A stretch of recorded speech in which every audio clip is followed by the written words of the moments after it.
주님 나를 부르실 때 두려움 없이 배에서 나아가리라. 주 나를 부르시니 주님 내게 오라시니 주님 보고 계시기에 의심치 않고 바다를 걸어가리라. 주님 보고 계시기에 주님 여기 계시기에 주님 여기 계시기에 이 기쁨 바다가 반석이 되고 주님 여기 계시기에 반석 위를 내가 걸어가리라. 주님 여기 계시기에 저 거친 파도가 반석이 되고 주님 여기 계시기에 반석 위를 내가 걷습니다. 주님 나를 부르시니 두려움 없이 배에서 나아가리라. 주님 나를 부르시니 주님 나를 부르시니 주님 내게 오라시니 주님 내게 오라시니 주님 보고 계시기에 주님 보고 계시기에 의심치 않고 바다를 걸어가리라. 주님 보고 계시기에 주님 보고 계시기에 주님 여기 계시기에 주님 여기 계시기에 주님 여기 계시기에 주님 여기 계시기에 이 기쁨 바다가 반석이 되고 주님 여기 계시기에 반석 위를 내가 걸어가리라. 주님 여기 계시기에 저 거친 파도가 반석이 되고 주님 여기 계시기에 반석 위를 내가 걷습니다. 주님 여기 계시기에 이 기쁨 바다가 반석이 되고 주님 여기 계시기에 반석 위를 내가 걸어가리라.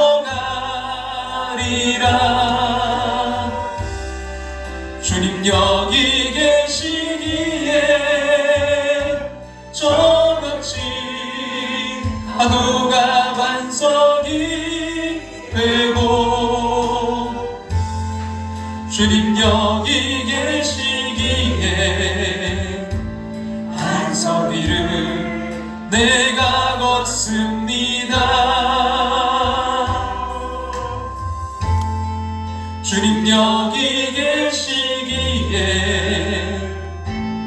반석 위를 내가 걷습니다.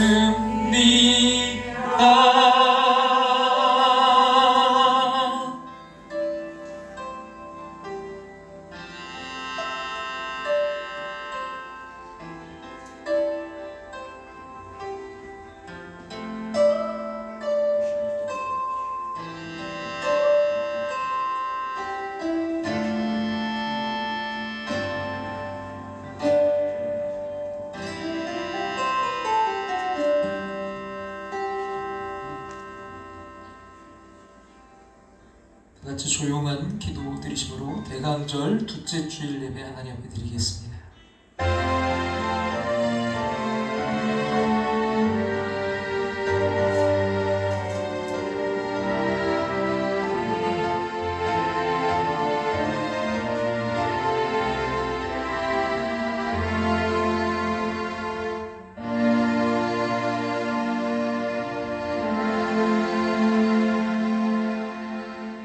내 거룩한 산 모든 곳에서 해됨도 없고 상함도 없을 것이니 이는 물이 바다를 덮은 같이 여호와라는 지식이 세상에 충만할 것임이니라. 그날에 이새의 뿌리에서 한 싹이 나서 만민의 기치로 설 것이요 열방이 그에게로 돌아오리니 그가 거한 곳이 영화로우리라.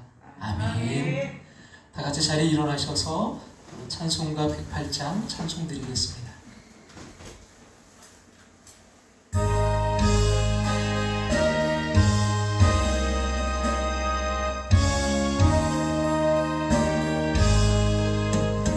어린 주 예수 그 자리 없어 그 귀하신 몸이 우유에 있네. 저 하늘 별들이 반짝 있는데 그 어린 주 예수 자네 저 육축 소리에 아기잠 깨나 그 순하신 예수 우시지 않네. 그 귀한 예수를 나 사랑하니 새날이 밝도록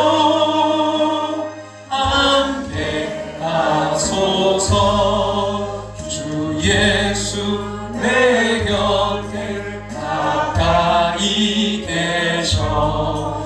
그 한없는 사랑 늘 베푸시고 온 세상 아기들 다 품어주사 주 품 안에 안겨 살게 하소서.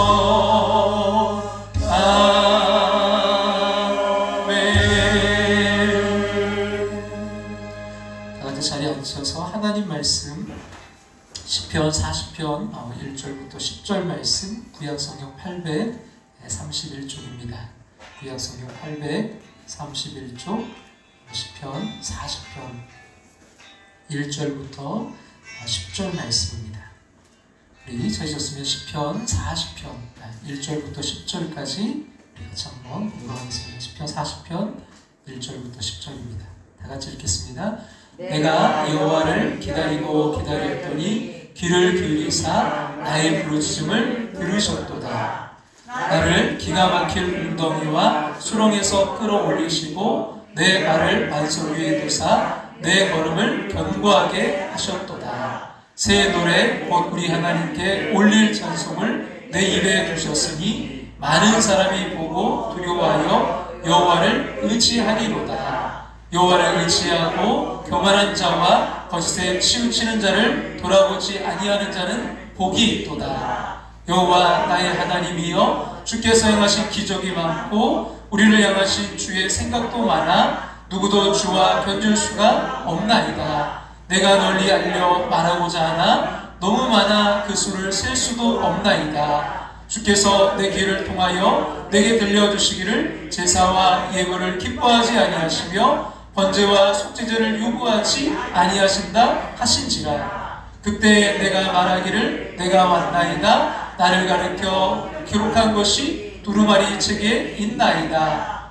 나의 하나님이여 내가 주의 뜻 행하기를 즐기오니 주의 법이 나의 심중에 있나이다 하였나이다. 내가 많은 회중 가운데서 의의 기쁜 소식을 전하였나이다. 여호와여 내가 내 입술을 닫지 아니할 줄을 주께서 아시나이다. 내가 주의 공의를 내 심중에 숨기지 아니하고 주의 성실과 구원을 선포하였으며 내가 주의 인자와 진리를 많은 회중 가운데서 감추지 아니하였나이다. 아멘. 함께하는 교회에 오신 모든 분들을 또 이 시간 영상으로 참여하시는 모든 분들 주님 안에서 축복하고 환영합니다. 수요예배 요한계시록 강의 저녁 7시 30분, 또 새벽 기도회는 시편 강의로 월요일부터 토요일 오전 6시에 있습니다. 함께 기도하고 함께 이 시대를 분별해서 승리할 수 있기를 소망합니다. 교회 달력 여러분 탁상용, 개인용, 또 벽걸이용이 있습니다. 혹시 못 받아가신 분들은 받아가시기 바라고요. 교회 원래는 1층 이렇게 바닥만 하려고 했다가 2층까지 다 하게 되었습니다. 여러분 바닥이 얼마나 깨끗해졌는지 모르겠어요. 참 너무 산뜻하고 너무나 헌신해 주시고 또 수고하신 모든 분들, 우리 또 함께 기도해 주신 모든 분들 감사합니다. 우리 또 수고하신 분들과 또 하나님께 우리 영광의 박수, 감사의 박수 한번 할까요? 윤영규 성도님, 여러분 치료 회복을 위해서 기도 부탁드립니다. 기도드리겠습니다. 사랑의 하나님, 예배할 수 있음에 감사드립니다. 예배하는 이들에게 믿음과 능력을 주셔서 승리하는 삶이 되게 하여 주시옵소서. 마음 다해 하나님을 찬양하게 하시고 뜻을 다해 예수님을 사모하게 하시며 힘을 다해 성령님의 인도하심에 순종하게 하여 주시옵소서. 지난날 빛의 자녀로 살아야 했음에도 불구하고 어둠의 권세에 굴복했던 때도 있었음을 고백합니다.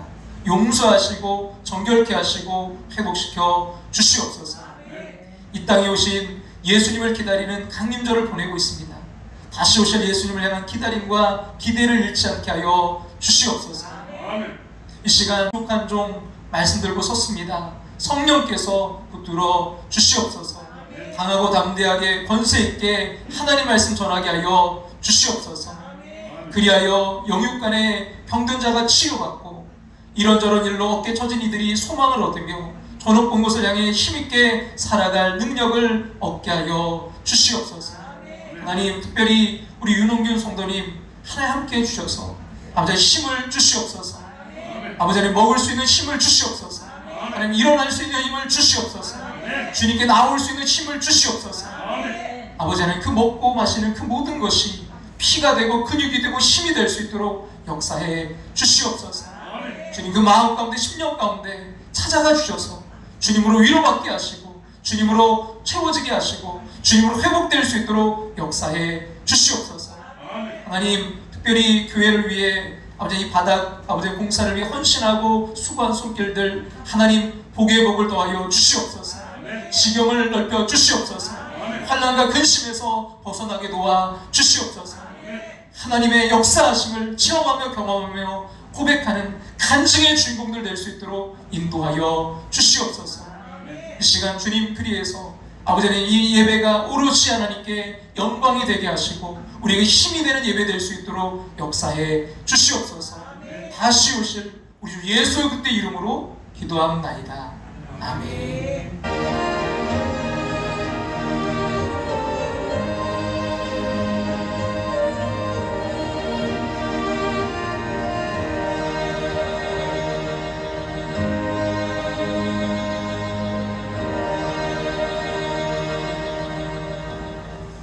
할렐루야. 강림절 이제 두 번째 주일인데요. 여러분 강림절에 우리에게 구원의 길이 되시려고 오신 그리고 다시 오실 그 예수님을 기다리는 준비가 있어야 될 줄로 믿습니다. 그래서 언제든 오시면 맞아들이고 또 언제든 다시 오시면 아멘 주 예수여 오시옵소서 할 수 있는 준비된 삶이 되기를 소망합니다. 그래서 성탄절은 나를 위해 오신 예수님을 기뻐하고 감사하는 때입니다. 예수님이 나 때문에 우리 때문에 오셨습니다. 그 기쁨을 먼저 내가 누리고 우리가 누리고 더 나아가 그 사랑의 주님 오심의 기쁜 소식을 소외된 이웃들에게 나누고 전하는 이 성탄의 계절 강림절 기간 되시기를 주님의 이름으로 축원합니다. 마더 테레사의 전기에 보면 문제와 선물에 관한 이야기가 있습니다. 함께 일하는 이가 이제 어느 날 마더 테레사에게 이렇게 말했습니다. 오늘 우리 병원에 너무나 많은 문제가 터졌어요. 이런 문제도 있고 또 저런 문제들이 있어요. 그 문제에 대한 이야기를 쭉 했습니다. 그때 이제 마더 테레사가 그 젊은 여인에게 이렇게 말했다고 해요. 자매요, 문제라는 단어를 쓰지 말고 선물이라고 부를 수는 없을까요? 하나님이 허락하시지 않는다면 그런 일들이 일어날 리가 없습니다. 또 하나님이 허락하신 것들이라면 다 좋은 게 아니겠습니까? 문제라고 하지 말고 우리 선물이라고 하면 어떨까요? 그때부터 이 캘커타의 이 마더 테레사가 운영하는 병원에서는 큰 문제가 생기면 큰 선물이라고 부르고, 작은 문제가 생기면 작은 선물이라고 부르는 규칙이 생겨났다고 합니다. 그럼 인생을 살면서 문제, 즉 고난에 직면할 때 그 고난을 직면하는 우리들의 태도와 또 자세 여하에 따라서 고난은 재앙이 될 수도 있지만 문자 그대로 선물일 수도 있다는 이야기입니다. 여러분, 시편 40편 우리가 함께 본 이 본문은 그 시편 기자가 자신의 삶의 장에서 고난을 믿음으로 통과했을 때 그 결과를 기록하고 있습니다. 시편 기자에게 있어서 고난은 바로 선물이었음을 입증합니다. 시편 기자는 삶의 장에서 매우 어려운 고난을 통과했을 때 그 고난이 가져오는 삶에 대해서 말하고 있습니다. 이것은 매우 이제 결과론적이라고 할 수 있는데요. 그 고난을 믿음으로 통과했을 때, 그럼 그 고난이 가져다줄 삶이 어떤 삶인지를 우리가 먼저 살펴보고 은혜를 나누고자 합니다. 우선 3절에 보시면 그는 찬양의 삶을 새롭게 발견하게 되는데요. 우리 한번 시편 40편 3절 말씀 같이 한번 읽겠습니다. 새 노래 곧 우리 하나님께 올릴 찬송을 내 입에 두셨으니 많은 사람이 보고 두려워하여 여호와를 의지하리로다. 그럼 그가 고난의 밤을 통과했을 때 하나님 그의 입술에 새로운 노래를 주셨습니다. 새 노래, 하나님께 올려드릴 새로운 찬미, 새 노래를 주셨습니다. 여러분, 고난은 우리로 하면 인생을 새롭게 경험하는 계기를 만듭니다. 각각의 고난은 그 고난에 따라 색깔이 달라요. 우리는 고난을 통해서 제각기 다른 인생의 교훈을 배우게 됩니다. 그리고 그 고난을 통과하게 되면 새 노래를 부르게 됩니다. 고난을 통과하면서 노래를 부른다는 것은 매우 어려울 거예요. 그러나 여러분, 고난을 통해서 어떤 교훈을 배운 사람은 그 고난을 지나게 되었을 때 그 입술에 새로운 교훈을 담은 노래를 부르게 됩니다. 그것은 새로운 노래라고 할 수 있습니다.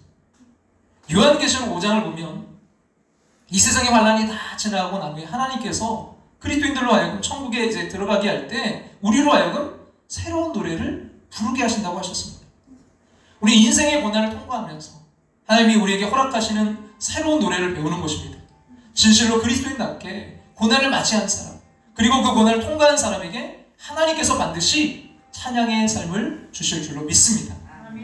두 번째로 이제 이 시편 기자가 이 고난을 통해서 경험하게 된 새로운 삶이 있는데요. 그것은 바로 순종의 삶입니다. 우리 같이 한번 시편 40편 8절 말씀 앞에 보시고 같이 한번 읽겠습니다. 나의 하나님이여, 내가 주의 뜻 행하기를 즐기오니 주의 법이 나의 심중에 있나이다 하였나이다. 여러분, 이 말씀은 고난을 통과한 후의 고백입니다. 우리 때때로 고난을 통과할 때 그 고난의 뜻을 몰라서 방황합니다. 거의 예외 없이 모든 인생 고난을 만날 때 반드시 이런 질문을 토할 수밖에 없을 거예요. 하나님, 왜 나에게 이런 고난을 주십니까? 그러나 그 고난을 정당하게 맞서서 믿음의 사람답게 고난의 골짜기를 통과한 사람은 반드시 그 고난을 통해서요, 하나님의 뜻을 헤아려 알게 됩니다. 그리고 그 뜻을 준행하는 자가 됩니다. 그래서 시편 기자는 이렇게 고백합니다. 내가 주의 뜻을 행하기를 이제는 즐깁니다. 그리고 하나님의 법이 내 마음속에, 내 심중에 있습니다. 더 나아가서 여러분 시편 119편 71절 이렇게 고백하는데요. 우리 같이 한번 앞에 보시고 같이 한번 읽어볼까요? 고난 당한 것이 내게 유익이라 이로 말미암아 내가 주의 은혜들을 배우게 되었나이다. 고난이 아니었으면 절대로 알 수 없었던 하나님의 뜻, 그리고 주님의 교훈을 배웠다는 거예요. 그래서 시편 기자는 그 고난을 통과한 다음에 이 고백이 가능했던 것입니다. 고난 당한 것이 내게 유익이라 이로 말미암아 내가 주의 율례들을 배우게 되었나이다. 고난은 시편 기자로 하여금 그 삶에서 하나님을 불순종했던 삶의 부분들을 돌아보게 만들었습니다. 그리고 하나님을 거역하고 있던 그 모난 부분들을 깎아주었습니다. 우리는 고난을 통해서 이리저리 부딪히면서 인격이 점점 빚어지고 만들어집니다. 물론 이 고난으로 인해 더 강박해지는 사람들도 없지 않아 있어요. 그러나 여러분, 믿음의 사람답게 고난을 맞고 그 고난을 통과한 사람들은 반드시 고난을 통해서 새롭게 빚어지게 됩니다. 그래서 고난을 통해서 얻을 수 있었던 새로운 삶, 그 삶은 순종의 삶이었던 것입니다. 그렇다면 오늘 저와 여러분의 삶의 장에서 우리가 경험하는 고난을 통해 주께서 저와 여러분에게도요 순종의 삶을 가르쳐 주시도록 기도할 수 있기를 간절히 소망합니다. 자, 고난이 가져다준 삶의 유익 그 세 번째는요, 증거의 삶입니다. 다른 말로 한다면 간증의 삶입니다. 여러분, 9절과 10절은 그래서 이렇게 말하는데요. 9절 10절 같이 읽겠습니다. 내가 많은 회중 가운데서 의의 기쁜 소식을 전하였나이다. 여호와여, 내가 내 입술을 닫지 아니할 줄을 주께서 아시나이다. 내가 주의 공의를 내 심중에 숨기지 아니하고 주의 성실과 구원을 선포하였으며 내가 주의 인자와 진리를 많은 회중 가운데서 감추지 아니하였나이다. 고난을 통해서 우리는 하나님께 부르짖게 되었고 하나님의 도우심을 구하게 되었습니다. 그래서 실제로 하나님의 도우심을 체험한 사람이라면 그 고난이 지난 다음에 반드시 그에게는요 찬양뿐만이 아니라 간증거리가 생깁니다. 그리고 주의 신실하심을 고난 중에도 체험했습니다. 그리고 그 고난 중에서 건지씨는 주의 구원을 체험하게 된 것입니다. 본문 2절의 그 놀라운 표현의 고백처럼 말이죠.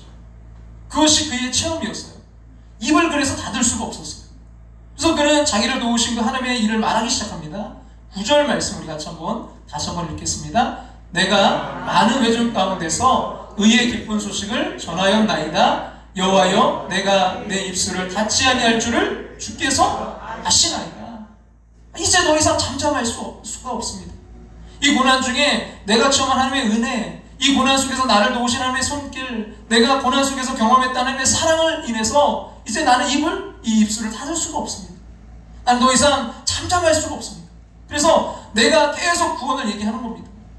마치 여러분 찬송가의 가사처럼 이것이 나의 간증이요 이것이 나의 찬송일세 나 사는 동안 끊임없이 구주를 찬송하리로다. 이것이 나의 간증이요 이것이 나의 찬송일세. 그래서 나 사는 동안 끊임없이 구주를 찬송하리로다. 그 고난 속에서도 주님을 의지했더니 주께서 나를 도와주신 이야기거리가 생겼습니다. 새로운 노래와 새로운 이야기가 생겼습니다. 입술을 닫을 수가 없습니다. 잠잠할 수가 없습니다. 입을 열어 하나님의 소식을 전하고자 합니다. 그래서 10절의 말씀처럼 그 마음속에 이 사연을 그대로 둘 수가 없어요. 이 기쁨의 사연을, 이 감동의 사연을, 이 하나님의 성실하신 은혜를, 그리고 이 고난 중에 나를 도우셨던 하나님의 그 위대한 사역을 어떻게 내 마음속에 묻어두고 살 수가 있을까요? 그래서 이렇게 고백하는 거잖아요. 우리 10절 말씀 같이 또 한 번 읽겠습니다. 내가 주의 공의를 내 심중에 숨기지 아니하고 주의 성실과 구원을 선포하였으며 내가 주의 인자와 진리를 많은 회중 가운데서 감추지 아니하였나이다. 나는 지금 숨기지 않고 주의 진리를 말합니다. 주의 사랑을 말합니다. 그리고 주의 구원과 주의 성실하심을 나는 선포하고 있습니다. 증거의 삶, 간증의 삶이 생겼어요. 전혀 전도하지 않는 사람은 왜 전도하지 않을까요? 그는 전도할 거리가 없기 때문이죠. 다른 사람에게 말할 거리가 없어요. 간증이 없어요. 그리고 고난 속에서 하나님 만난 경험이 없습니다. 진정한 성도들은 고난 속에서 만들어지는 것입니다. 고난 속에서 하나님을 만나는 것입니다. 그리고 욥기의 절정이 어디에 있을까요? 왜 하나님이 욥에게 그런 고난을 허용하셨는지 그 대답은요, 맨 마지막 장에 가기까지 비밀이에요. 대답이 없습니다. 그리고 욥기 42장 5절에 보시면 욥의 고백을 통해서 알 수가 있습니다. 같이 한번 앞에 보시고 읽어볼까요? 내가 주께 대하여 귀로 듣기만 하였사오나 이제는 눈으로 주를 배웠나이다. 전에는 하나님에 대해서 귀로만 들었습니다. 설교자들이 얘기하는 그 하나님, 또 믿음 좋은 사람들이 얘기하던 그 하나님 피상적으로, 관념적으로 들었을 뿐입니다. 다른 사람들이 전해준 하나님에 관한 소식을 들었을 따름입니다. 그러나 고난을 통과하면서 그는 눈으로 하나님을 보기 시작했습니다. 정말 하나님을 경험했습니다. 고난 속에서 하나님을 만난 사람, 그리고 그 고난 속에서 하나님의 손길을 체험한 사람은 하나님에 대해서 밤을 지새워도 다 말할 수 없는 이야기거리가 있습니다. 그는 더 이상 잠잠할 수 없습니다. 입술을 열어 이 하나님의 사랑과 구원을 말하기 시작합니다. 증거의 삶, 간증의 삶입니다. 그리고 시편 기자는 고난이 가져다 준 삶을 결과론적으로 세 가지로 고백했는데요. 첫 번째는 뭐라고요? 찬양의 삶, 새 노래로. 두 번째는 뭐예요? 순종의 삶. 그리고 마지막 세 번째는요, 증거의 삶, 바로 간증의 삶이 그것이었습니다. 그렇다면 도대체 이렇게 그에게 이렇게 정말 했던 이 고난, 그가 만났던 고난의 정체가 무엇이었을까요? 여러분 2절의 표현이 참 재밌는데요. 사실은 뭐 재미있는 표현이 아니라 심각한 표현이죠. 나를 기가 막힐 웅덩이와 수렁에서. 그리고 이 표현이 문자 그대로 이제 나타나는 장면이 성경에 한 군데 있습니다. 예레미야, 우리 한번 38장 3절을 같이 한번 앞에 보시고 읽어볼까요? 여호와께서 이와 같이 말씀하시니라. 이 성이 반드시 바벨론의 왕의 군대의 손에 넘어가리니 그가 차지하리라 하셨다 하는지라. 여러분 예레미야 선지자가 유다 백성들이 이런 재앙의 메시지, 여러분 이 하나님의 심판의 메시지를 전달합니다. 그러니까 뭐라고 했냐? 하나님이 이렇게 말씀하시더라는 거예요. 이 성이, 이 예루살렘이 무너질 거래요. 넘어갈 거래요. 누가요? 바벨론 왕의 군대에게 이 나라를 빼앗길 거라는 거예요. 여러분 이게 바벨론에게 이 예루살렘 성이 멸망당할 것이라는 기분 나쁜 소식을 전한 거죠. 한번 생각해 보세요. 또 목사님이, 하나님이 계시하시기를 우리나라가 또다시 일본에게 넘어갈 거다. 일본이 우리나라 다시 그 주권을 빼앗기게 될 것이다. 여러분 그런 막 예언을 했다고 해보세요. 사람들 반응이 어떨까요? 그래서 그랬더니 예레미야 38장 그 다음 4절부터 6절에 이런 반응이 나오는데요. 같이 한번 우리 앞에 보시고 한번 읽어볼까요? 이에 그 고관들이 왕께 아뢰되 이 사람이 백성의 평안을 구하지 아니하고 뭘 구해요? 재난을 구하오니 청하건대 이 사람을 죽이소서. 이 사람 이렇게 재난을 구하는데, 평안을 구하지 않고 이렇게 구하는데 우리나라가 바벨론에 뺏긴다고 하는데 이 사람 뭐래요? 죽이자는 거예요. 그가 이같이 말하 이 성에 남은 군사의 손과 모든 백성의 손을 약하게 하나이다. 그랬더니 이제 시드기야 왕이 뭐라고 합니까? 이르되 보라 그가 너희 손에 있느니라. 왕은 조금도 너희를 거스를 수 없느니라 하는지라. 니들 맘대로 해. 너희들 손에 있어. 그랬더니 그들이 이제 어떻게 합니까? 6절 같이 한번 읽겠습니다. 그들이 예레미야를 끌어다가 감옥들에 있는 왕의 아들 말기야의 구덩이에 던져 넣을 때 예레미야를 줄로 달아 내렸는데 그 구덩이는 물이었고 침창꾼이므로 예레미야가 침창 속에 빠졌다. 그들이 구덩이에 빠뜨려 버렸어요. 저 시편 기자는 지금 비슷한 이런 경험을 통과하고 있을지 몰라요. 나를 기가 막힌 그 웅덩이와 수렁에서.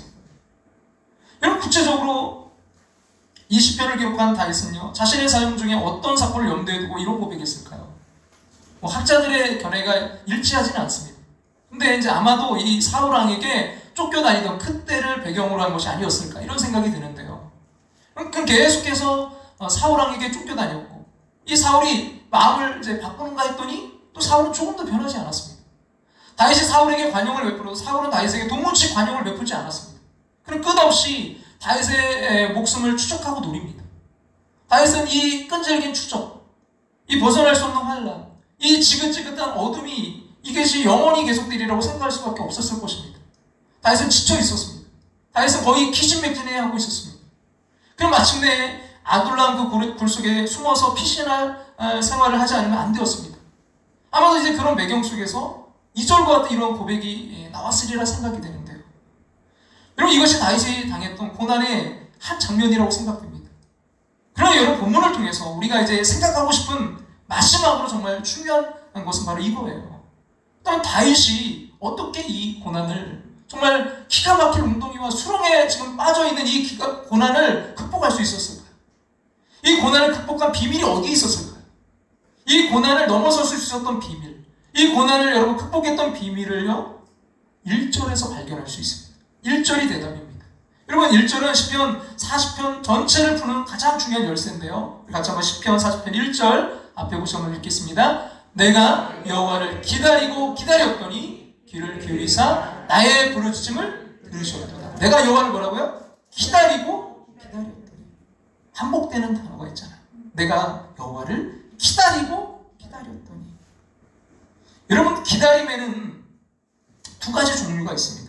여러분 수동적 기다림과 능동적 기다림이에요. 이 고난의 밤이 찾아올 때, 인생에서 말할 수 없는 고통스러운 사건이 전개될 때, 그 끝없는 어둠의 미로를 계속 헤매게 될 때 수동적으로 기다리는 사람이 있습니다. 어쩔 수 없으니까 그래서 불평하고 체념하고 원망합니다. 그래서 일종의 수동적 기다림이라고 할 수 있습니다. 반대로 능동적 기다림이 있을 수 있습니다. 저는 그 기다림을 창조적 기다림이라고 말하고 싶어요. 창조적 기다림. 여러분 1절의 다윗의 경우에는 창조적 기다림이었다고 말하고 싶습니다. 왜냐하면 여기에는 다윗의 강력한 의지가 들어가 있기 때문입니다. 내가 여호와를 기다리고 기다렸더니, 이것은 사태가 좋아지기를, 환경이 바뀌기를 기다린다는 말이 아니라 이 상황 속에 간섭하시고 역사하시는 하나님을 기다린다는 말입니다. 내가 이 코로나 사태가 이게 끝나기를 당연히 그냥 억지로 기다리는 것이 아니라 창조적으로 기다리는 거예요. 이건 분명 수동적 기다림이 아니었습니다. 능동적 기다림, 그리고 창조적 기다림이라고 할 수 있습니다. 그럼 구체적으로 어떻게 이런 기다리는 것이 이런 창조적 기다림일까요? 환난과 어둠과 고통이 올 때 어떻게 기다리는 것이 능동적 기다림 혹은 이 창조적 기다림이라 말할 수 있습니까? 오늘 본문에서 세 가지로 정리해드리면서 말씀을 이렇게 하고 싶은데요. 첫 번째로, 우리 고통에 대한 뭘 발견해야 돼요? 하나님의 뜻을 발견해야 됩니다. 고통에도 뜻이 있다고 여러분 믿으십니까? 고통에도 뜻이 있습니다. 그 고난을 통과할 때는요, 그 뜻을 도무지 알 수가 없어요. 근데 저는요, 그 고통에 뜻이 있다고 믿습니다. 그럼 참새 한 마리도 하나님의 허락 없이 떨어질 수 없다는 것을 믿는다면, 우리의 머리카락까지도 하나님 앞에 세심바 되었다는 것을 믿는다면, 하나님을 사랑하는 자, 그의 뜻대로 부르심을 입은 자들에게는 이 모든 것이 합력하여 선을 이루신다는 그 사실을 참으로 믿는다면 그 고통에 뜻이 있습니다. 그 때문에 우리는 그 고통에 대한 하나님의 뜻을 믿어야 됩니다. 우리가 당하고 있는 이 고통이 아무리 기가 막힐 웅덩이와 수렁에 빠진 그 고통이어도요, 이 고통이 무의미한 고통이 아니라는 사실과 확신할 수만 있다면요, 우리는 기다릴 수 있습니다. 사람을 정말로 그 절망 속에 빠뜨리는 것은 그 고통이 전혀 무의미한 것이라고 생각할 때입니다. 그러나 이 고통이 결코 무의미하지 않다는 사실을 확신할 수만 있다면요, 우리는 아직도 기다릴 수 있다고 믿습니다. 고통에 대한 주님의 뜻을 발견할 수 있기를 간절히 소망합니다. 7절을 보시면 내 인생 우연히 던져지게 된 그 전개된 삶이 아니라 하나님의 책에 다 기록되어 있다는 것입니다. 같이 한번 우리 7절 말씀 앞에 보고 한번 읽어볼까요? 그때 내가 말하기를 내가 왔나이다, 나를 가리켜 기록한 것이 두루마리 책에 있나이다. 우리는 그의 뜻을 성취하기 위해서 이 세상에 온 것입니다. 나는 우연히 그냥 맹목적으로 어쩌다가 운명적으로 이 땅에 살아가게 된 것이 아니라 내 세계는 분명히 하나님의 뜻이 있습니다. 그럼 이 고통 속에서도 하나님의 뜻이 있음을 나는 믿습니다.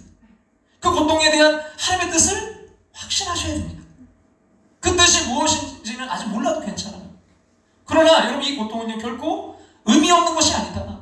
내 삶이 우연이 아니었던 것처럼 오늘의 이 고통도 결코 우연이 아니다라는 사실 먼저 여러분의 마음속에 믿으시기를 간절히 소망합니다.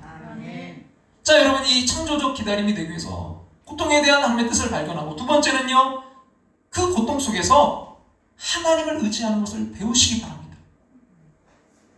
4절에 보면 이렇게 말씀하죠. 같이 한번 시편 40편 4절 앞에 보시고 읽겠습니다. 여호와를 의지하고 교만한 자와 거짓에 치우치는 자를 돌아보지 아니하는 자는 복이 있도다. 여호와를 의지해야 됩니다. 교만한 자와 거짓된 자를 의지하지 마세요. 그들은 우리에게 도움이 될 수 없습니다. 하나님만 의지하시기 바랍니다.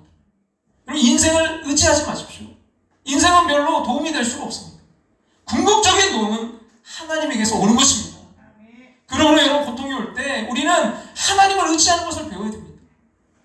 그리고 마지막, 이 능동적 창조적 기다림을 위해 세 번째는요, 그 고통 속에서 우리는 하나님께 기도해야 됩니다.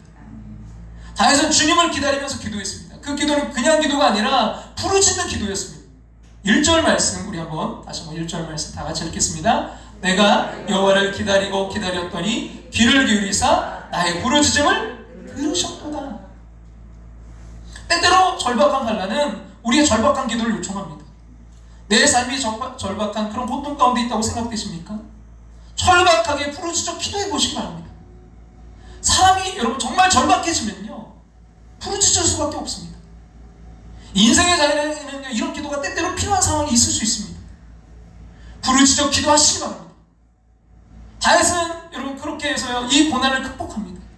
고난을 넘어섭니다. 아니, 고난에서 승리합니다. 그리고 어떤 삶을 사는 새로운 사람이 되었습니까? 찬양의 삶을 살게 되고 순종의 삶을 살게 되고 그는 간증의 삶을 살게 되었습니다. 그러나 여러분, 이것은요 다인만의 경험이 아니에요. 이런 삶을 살았던 또 한 분이 계신데 여러분, 누구였을까요? 예수 그리스도이십니다. 그래서 여러분, 이 시편 40편을 경험적 시편, 즉 다윗이 경험한 인생의 체험을 다윗편에서 본 경험적 시편이라고 말할 수도 있지만, 다른 관점에서 본다면 여러분 예언적 메시아의 시편이라고도 할 수 있습니다. 여기서 여러분 1절, 또 2절, 3절, 7절, 8절에 보면 이 내가, 또 나를 뭐 이렇게 나와 있는 것을 여러분 예수님으로 대입시켜서 여러분 시편 40편 읽어도 전혀 이게 잘못된 것이 아닙니다. 예수님이 여호와를 기다리고 기다렸더니 귀를 기울이사 예수님의 부르짖음을 들으셨도다. 여러분, 그래서 이것이 다윗의 체험이기도 하지만 예언적으로 예수 그리스도의 생애를 보여주고 있습니다. 여러분, 이 시편의 성취가 바로 여러분 그리스도의 생애라고 할 수 있습니다. 여러분, 히브리서 10장에 보면 그 예수님의 그 성취된 예를 이렇게 말씀하고 있는데요. 히브리서 10장 같이 한번 우리 7절 같이 한번 읽어볼까요? 이에 내가 말하기를 하나님이여 보시옵소서, 두루마리 책에서 나를 가리켜 기록된 것과 같이 하나님의 뜻을 행하러 왔나이다 하셨느니라. 하나님의 뜻을 행하러 오신 분, 그분이 누구예요? 예수 그리스도시죠. 그리고 10절은 이렇게 고백합니다. 같이 읽겠습니다. 이 뜻을 따라 예수 그리스도의 몸을 단번에 들으심으로 말미암아 우리가 거룩함을 얻었느니라. 여러분, 이 시편 40편의 이 말씀이 정확하게 성취된 대표적인 예가 바로 예수님이신 거예요.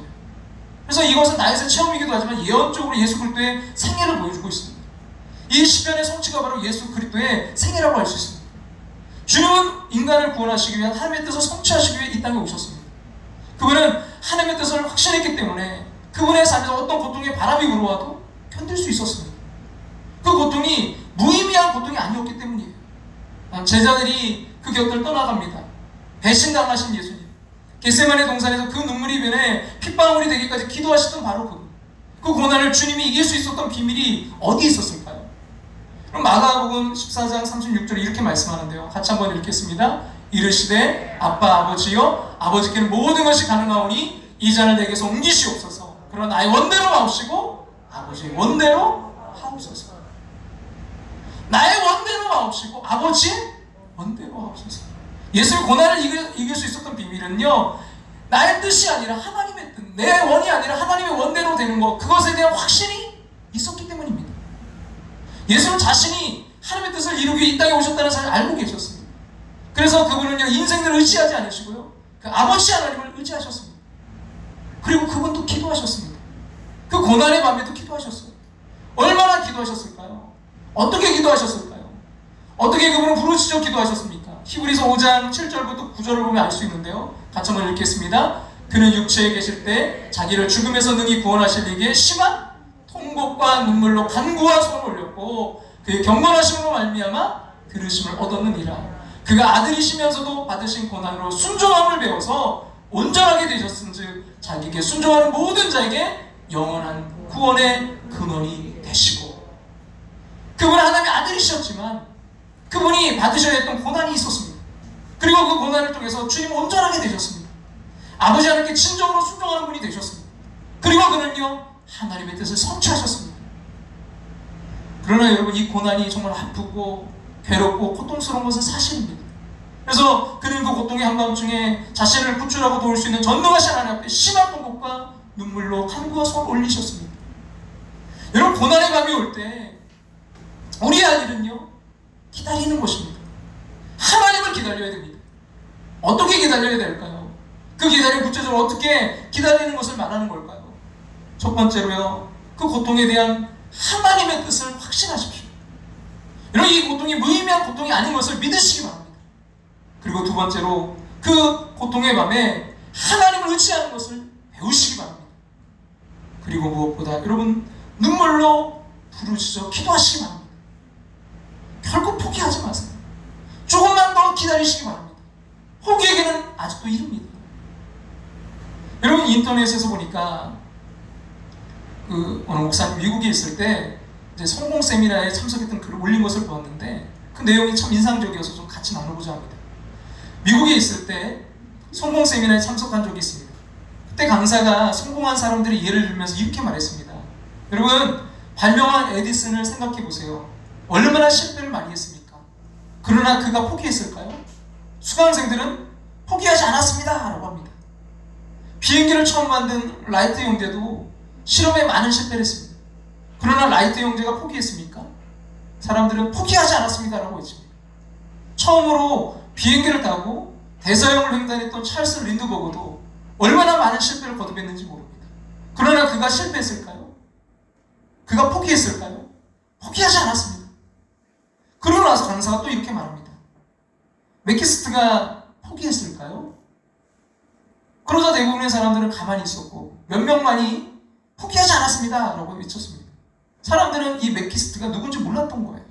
어떤 사람이 솔직하게 손을 들어 묻습니다. 강사님, 맥키스트가 누굽니까? 강사가 대답해요.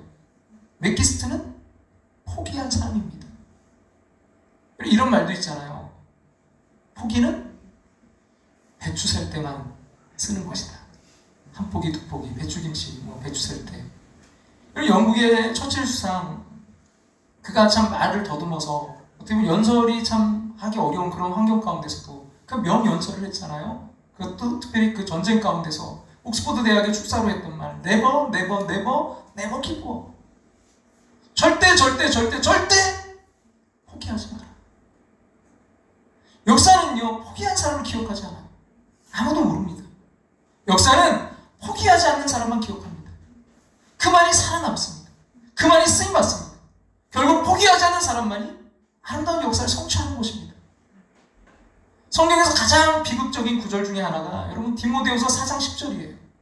데마라는 사람의 그 생애에 대해 성경에 이제 기록된 구절인데요. 같이 한번 디모데후서 4장 10절 읽어볼까요? 데마는 이 세상을 사랑하여 나를 버리고 데살로니가로 갔고. 그는 바울과 함께 하다가 그는 포기했어요. 그는 포기한 사람이었어요. 포기하지 마십시오. 조금만 더 기다리시기 바랍니다. 그러나 그 기다림은 무의도식의 기다림이 아닙니다. 그건 어쩔 수 없이 기다리는 기다림이 아니에요. 그것은 창조적인 기다림입니다. 이 고통이 무의미한 고통이 아니고 하나님께서 어떤 목적이 있으셔서 나에게 이 고통을 허용하셨다고 믿으시기 바랍니다. 그리고 전능하신 하나님 의지하시기 바랍니다. 또한 눈물로 부르짖는 기도를 시작하시기 바랍니다. 이런 오늘 이제 말씀을 준비하면서 이 기다린다는 것에 대한 자료를 찾다가 인터넷에서 한 작품에 대해 발견하게 되었습니다.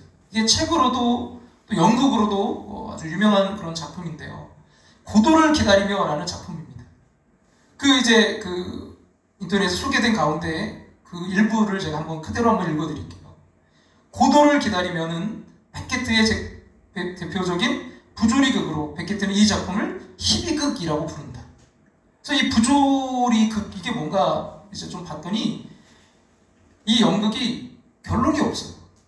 그냥 기다리다가 끝나요. 참 여러분 그런 연극이나 그런 영화 참 보면 재미없잖아요. 저는 굉장히 그런 거 싫어하거든요. 이렇게 결론이 안 나고 막 그냥 그대로 끝나버리는 거. 근데 이제 이게 왜 이렇게 이게 노벨상도 받고 이런 게 이게 됐냐 봤더니 이게 우리의 시대를, 우리의 삶을 잘 반영해 준다는 거예요.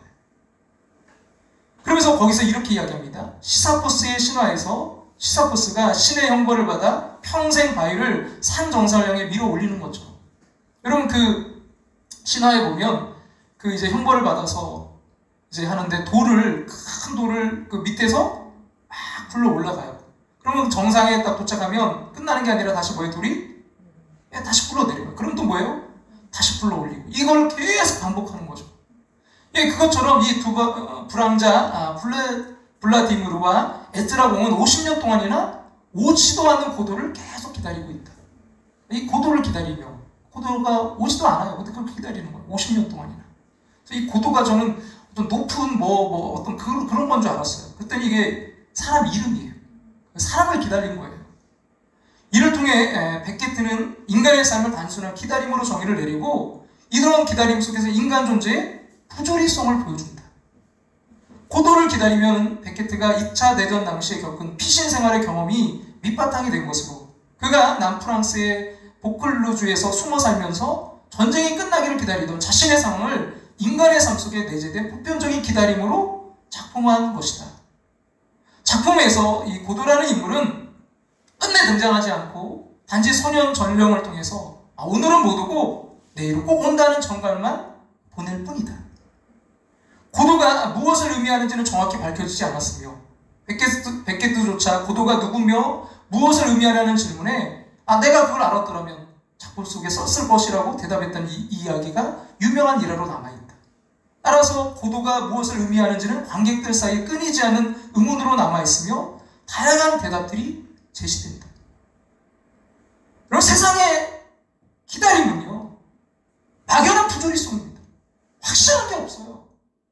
백신이 70~80%가 되면 맞으면 국민들이 하면 위드 코로나, 우리 코로나에서 벗어날 것 같은, 그러나 계속해서 끊임없이 뭐예요? 또 다른 변이 바이러스가 계속해서 생겨나고 부조리성, 확실한 게 없어.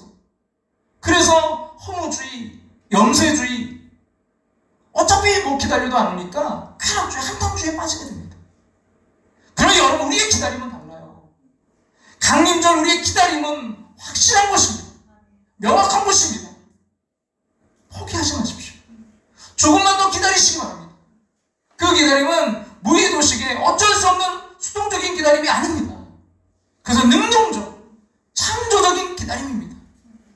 그러므로 이 고통이 무의미한 고통이 아니고 하나님께서 어떤 목적이 있으셔서 나에게 이 고통을 허용하셨다고 믿으시기 바랍니다. 그리고 전능하신 하나님을 의지하시기 바랍니다. 그리고 로마의 그 핍박과 환난 가운데 1세기 그 초대교회 성도들이 가졌던 믿음처럼, 아니 성경에 여러분 마지막 결론처럼, 여러분 요한계시록 22장 20절의 이 말씀 같이 한번 읽어볼까요? 다 같이 읽겠습니다. 이것을 증언하신 이가 이르시되 내가 진실로 속히 오리라 하시거늘 아멘 주 예수여 오시옵소서. 말하나 아멘 주 예수여 오시옵소서. 근데요, 내가 어떻게 해요? 진실로 속히 오리라. 여러분, 이 진실, 이거 확실하다는 거잖아요. 그리고 이 속히도 이것을 강조하는 거 확실하다는 거예요. 내가 확실히 오리라. 여러분, 최후 승리를 확신하며 나아가시기 바랍니다. 그 환난과 핍박 속에서도, 그 사자감이 되고 그들이 정말 그 죽어가던 그런 상황 속에서도 그들이 믿고 의지했던 것처럼 여러분, 십자가 뒤에 그 부활을 바라보며 나아가시기 바랍니다. 새하늘과 새 땅을 바라보며 나아가시기를 주님의 이름으로 축원합니다. 오늘 말씀을 준비하면서 저희 마음 가운데 일주일 동안 이 찬양이 계속 떠오르는 거예요. 이 가사가 마음이 울컥해지고 얼마나 위로가 되고 힘이 되던지요. 갈보리산 위에 십자가 섰으니 주가 고난을 당한 표라. 험한 십자가를 내가 사랑함은 주가 보혈을 흘림이라. 최후 승리를 얻기까지 주의 십자가 사랑하리. 빛난 면류관 받기까지 험한 십자가 붙들겠네. 최후 승리를 얻기까지 주의 십자가 사랑하니 빛난 면류관 받기까지 험한 십자가 붙들겠네. 여러분, 최후 승리, 여러분, 우리의 그 면류관, 그러기 위해서 그 십자가 험하고 힘들지만 여러분, 그것을 우리 붙들어야 될 줄로 믿습니다. 그 길을 끝까지 저와 여러분 모두가 갈 수 있기를 간절히 소망합니다. 이 시간 주님 다시 오실 때까지 우리 찬양 드리면서 나아갑니다.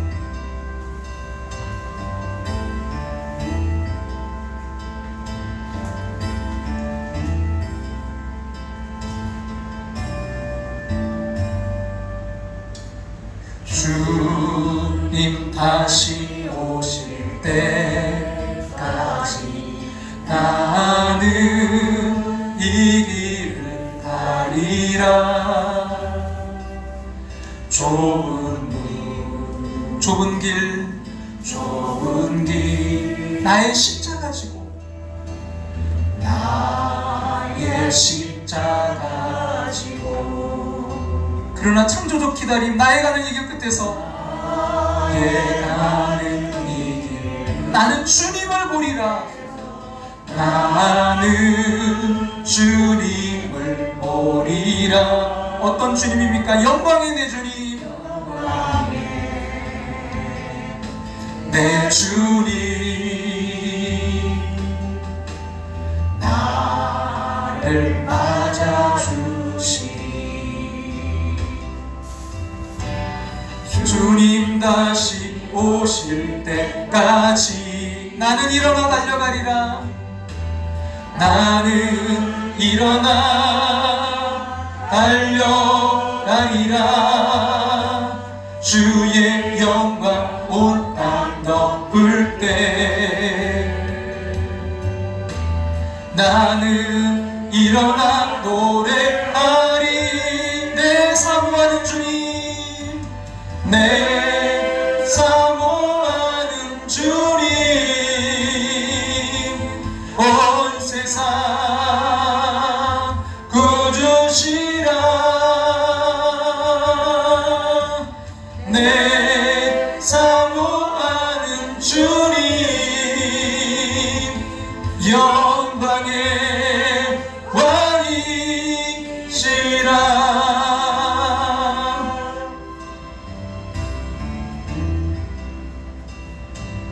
주님 다시 오실 때 나는 이 길을 가리라. 나는 이 길을 가리라. 좁은 문 좁은 길, 좁은 문 좁은 길, 나의 십자가 지고 나의 십자가 지고. 창조적 기다림, 나의 가는 이 길 끝에서 예 가는 이 길 끝, 나는 주님을 보리라. 나는 주님을 보리라. 영광의 내 주님, 영광의 내 주님, 나를 맞아주시니. 이 시간 오늘 말씀 붙들고 우리 이 시간 함께 기도하며 나아가기를 원합니다. 여러분, 세상의 기다림은 막연한 부조리 속입니다. 확실한 것이 없어요. 그래서 여러분, 그 기다림을 기다리다 보면 우리 허무주의에, 염세주의에, 비관주의에, 우리는 쾌락주의에 빠질 수밖에 없습니다. 여러분, 우리의 기다림은 확실한 기다림입니다. 주님, 이 시간 아버지 그 기다림 가운데 나아갑니다. 창조적 기다림 가운데 나아갑니다. 그냥 견디고 그냥 버텨가는 것이 아니라 주님의 일하심을 바라보며 그 마지막을 바라보며 나아갑니다. 이 시간 고통에 대한 하나님의 뜻을 발견하게 하여 주시옵소서. 그 고통 속에 하나님을 의지하는 것을 배우게 하여 주시옵소서. 고통 속에 부르짖어 기도하며 하나님 그 창조의 하나님을 바라보며 끝까지 승리하며 나아갈 수 있도록 주님 인도해 주시옵소서. 오늘 우리에게 주신 이 말씀 붙들고 우리 주님의 이름 한번 부르고 통성을 함께 기도하며 나아갑니다. 주여,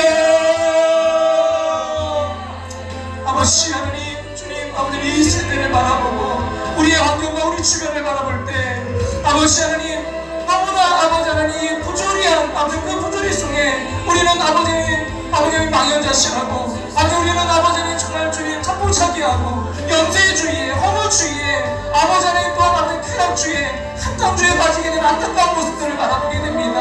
하나님, 창조적인 기다림을 갖게 도와주시옵소서. 하나님, 아버지 이 고통과 이 상황 속에서 하나님의 뜻을 발견하게 도와주시옵소서. 하나님을 의지하는 것을 배우게 도와주시옵소서. 이 고통 속에서 아버지 하나님 기도하게 도와주시옵소서. 부르짖어 주님을 찾게 도와주시옵소서. 주님, 오늘 이 시간이 그 주님을 만나는 시간 되게 하시고 다시 오실 그 주님을 소망하며 아버지 하나님 정말 창조적 기다림으로 다시 나아가는 시간 될 수 있도록 주님 한 영혼 주여 이 시간 만져주시고 주님 인도하시는 역사하셔서 우리 함께하는 모습들 주님 안에서 아버지 승리하는 기다림의 승리를 확신하며 나아갈 수 있도록 역사해 주시옵소서. 주님 이끌어 주시옵소서. 사모하는 주님, 온 세상 구주시라. 내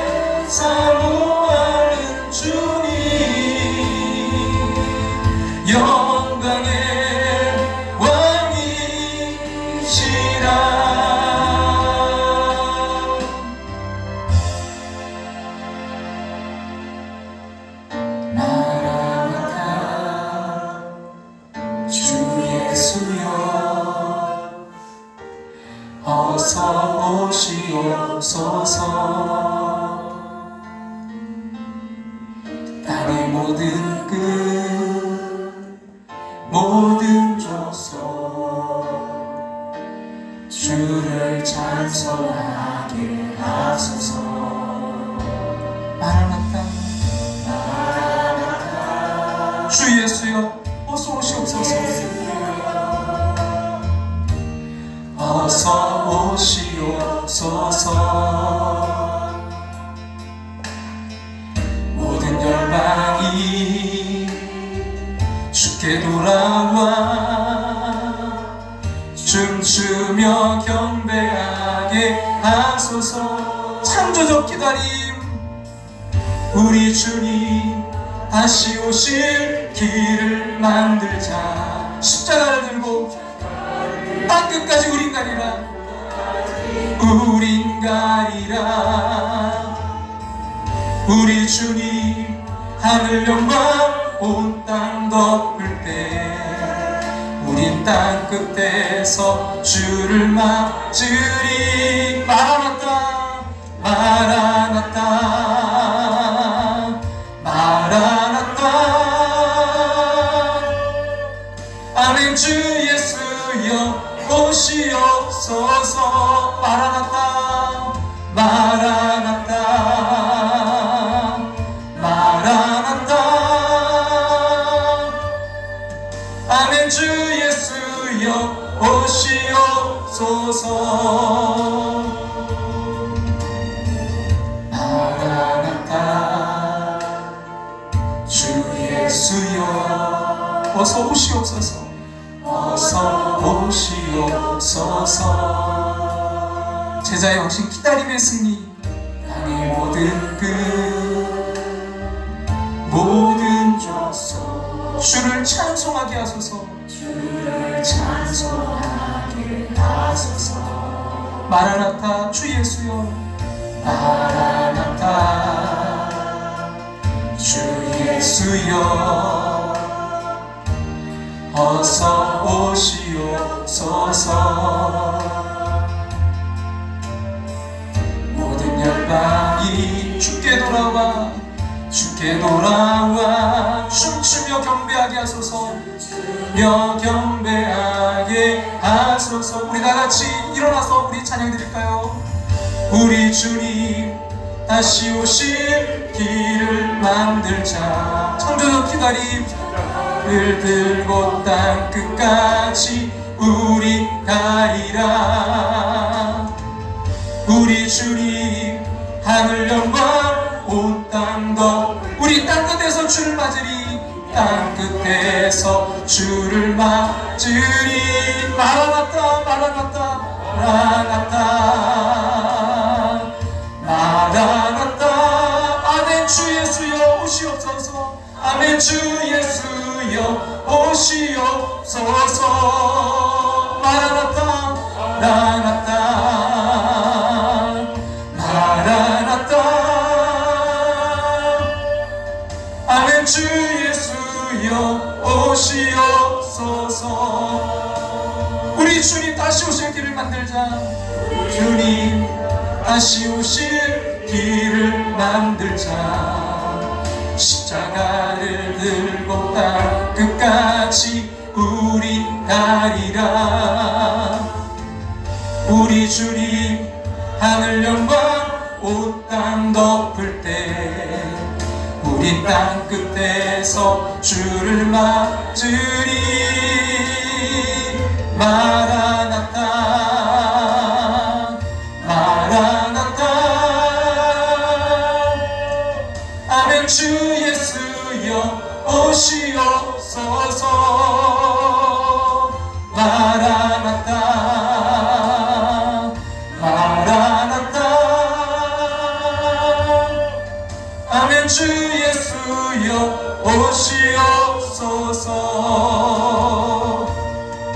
아멘. 주 예수여 오시옵소서.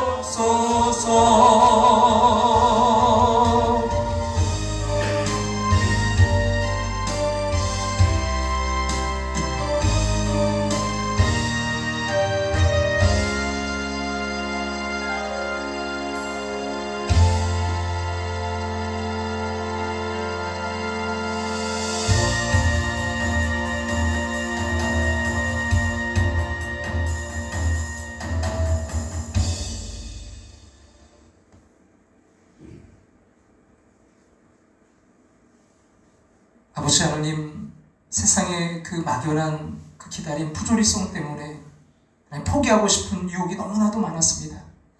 인생이 너무나 괴롭고 답답하며 어둠인 것을 경험해 왔습니다.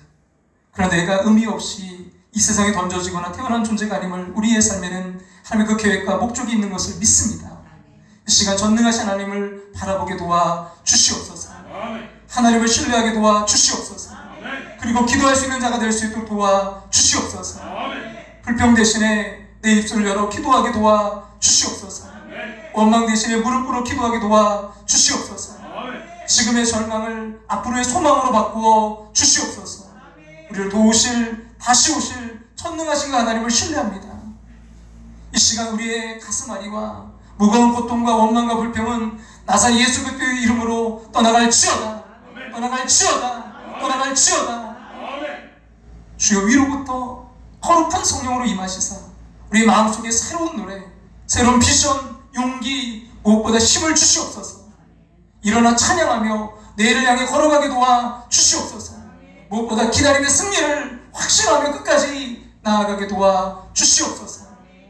지금은 우리를 죄에서 구원하신 예수 그리스도의 그 크신 은혜와 하나밖에 없는 독생자 우리를 사랑하사 이 땅에 버리신 하나님의 그 크신 사랑하심과 물론 우리 안에 살아 역사하시며 감화교통 충만하심으로